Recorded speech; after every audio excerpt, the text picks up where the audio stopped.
Hello दोस्तों, कैसे हैं आप सभी। आशा करते हैं आप सभी स्वस्थ होंगे और घर पर ही अपना अध्ययन जारी रखे हुए होंगे। चलिए, हिंदी व्याकरण के अंतर्गत आज हम देखते हैं, हमारा टॉपिक है शब्द विचार। शब्द विचार क्या होता है? सबसे पहले हम शब्द की परिभाषा देखते हैं। शब्द की परिभाषा क्या होती है? वर्णों का सार्थक समूह जिसका कोई अर्थ हो शब्द कहलाता है। यानी कि वर्णों का ऐसा सार्थक समूह जिसका कोई अर्थ निकलता हो वो शब्द कहलाता है। अब शब्दों का वर्गीकरण, हम शब्दों का वर्गीकरण निम्नलिखित प्रकार से देखते हैं कि क्या होता है शब्दों का वर्गीकरण। अर्थ के आधार पर शब्दों के भेद। पहला होता है अर्थ के आधार पर शब्दों के भेद। अर्थ के आधार पर पहला होता है सार्थक शब्द। सार्थक शब्द किसे कहते हैं? वह शब्द जिसका कोई अर्थ होता है सार्थक शब्द कहलाता है। फिर होता है एकार्थी शब्द। एकार्थी शब्द जिस शब्द का केवल एक ही अर्थ निकलता हो एकार्थी शब्द कहलाता है। फिर होता है अनेकार्थी शब्द।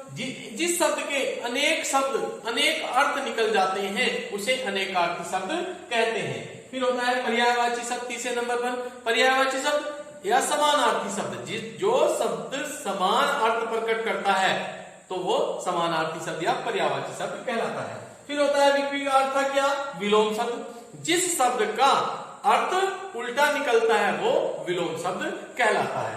नेक्स्ट होता है निरर्थक शब्द। निरर्थक शब्द किसे कहते हैं? जिस शब्द का कोई अर्थ नहीं होता वह शब्द निरर्थक शब्द कहलाता है। चलिए फिर देखते हैं उत्पत्ति के आधार पर शब्दों के भेद। अब उत्पत्ति के आधार पर शब्द के भेद होते हैं। पहला होता है तत्सम शब्द। तत्सम शब्द किसे कहते हैं? तत्सम शब्द वे शब्द जो संस्कृत भाषा से हिंदी भाषा में बिना किसी परिवर्तन के हिंदी भाषा में प्रयुक्त किए जाते हैं तत्सम शब्द कहलाते हैं। नेक्स्ट होता है तद्भव शब्द। तद्भव शब्द किसे कहते हैं? संस्कृत भाषा से हिंदी भाषा में आए शब्द जो अपने बदले हुए रूप में प्रयोग किए जाते हैं वो तद्भव शब्द कहलाते हैं। नेक्स्ट होता है देशज शब्द। देशज शब्द किसे कहते हैं? देशज शब्द कहते हैं जो अपनी देसी भाषा से हिंदी भाषा में प्रयोग किए जाते हैं, देसी बोलियों से हिंदी भाषा में लिए गए हैं वह शब्द देशज शब्द कहलाते हैं। नेक्स्ट होता है विदेशी शब्द। विदेशी शब्द किसे कहते हैं? संसार में अनेक भाषाएं हैं।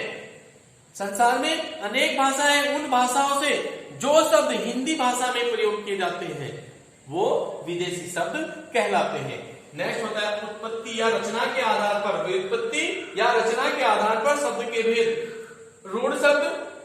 नेक्स्ट होता है यौगिक शब्द और योग रूढ़ शब्द। अब रूढ़ शब्द किसे कहते हैं? जो शब्द किन्हीं अन्य शब्दों के योग से नहीं बनते अपितु परंपरा से किसी विशेष अर्थ में प्रयुक्त होते हैं उन्हें रूढ़ शब्द कहते हैं। नेक्स्ट होता है यौगिक शब्द। अब यौगिक शब्द किसे कहते हैं? जो शब्द अन्य शब्दों के योग से बनते हैं, यानी कि जैसे संधि, समास, उपसर्ग आदि प्रत्ययों के योग से बनते हैं वे शब्द यौगिक शब्द कहलाते हैं। नेक्स्ट होता है योग रूढ़ शब्द। योग रूढ़ शब्द क्या होते हैं? ऐसे शब्द जो दो शब्दों के मेल से बनते हैं ऐसे शब्द योग प्लस रूढ़, ऐसे शब्द योग रूढ़ शब्द कहलाते हैं। जैसे हम कहते हैं पंकज। पंकज का क्या अर्थ होता है? कीचड़ में जमा हुआ, है ना। पंक मतलब पंक प्लस अज तो पंकज, तो यानी कि ये हमारा योग रूढ़ शब्द है। नेक्स्ट होता है प्रयोग के आधार पर शब्द के भेद। प्रयोग के आधार पर शब्द के भेद दो होते हैं, विकारी शब्द और अविकारी शब्द। विकारी शब्द किसे कहते हैं?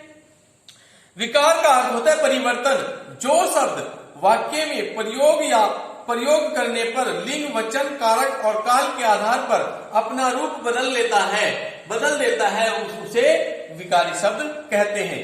और अविकारी शब्द किसे कहते हैं? वाक्य में प्रयोग करते समय जिन शब्दों में लिंग, वचन, कारक आदि के कारण भी विकार या परिवर्तन नहीं होता ऐसे शब्दों को अविकारी शब्द कहते हैं।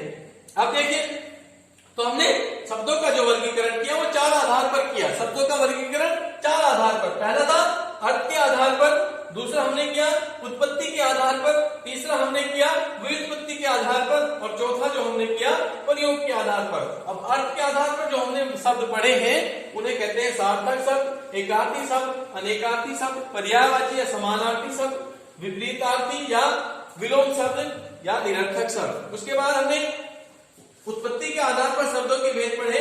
तत्सम शब्द, तद्भव शब्द, देशज शब्द और विदेशी शब्द। इसके बाद व्युत्पत्ति या रचना के आधार पर जो शब्दों के भेद होते हैं वो होते हैं रूढ़ शब्द, यौगिक शब्द और योग रूढ़ शब्द। उसके बाद प्रयोग के आधार पर जो शब्दों के भेद होते हैं वो होते हैं विकारी शब्द और अविकारी शब्द। तो इसी प्रकार हमने आज शब्द विचार पर जो टॉपिक था हमारा शब्द विचार, उस पर हमने बताया कि शब्द का वर्गीकरण निम्नलिखित 4 आधार पर किया जाता है, उनके अपने भेद होते हैं। इनके बारे में नेक्स्ट वीडियो में डिटेल से पढ़ेंगे। तब तक बने रहिए, धन्यवाद।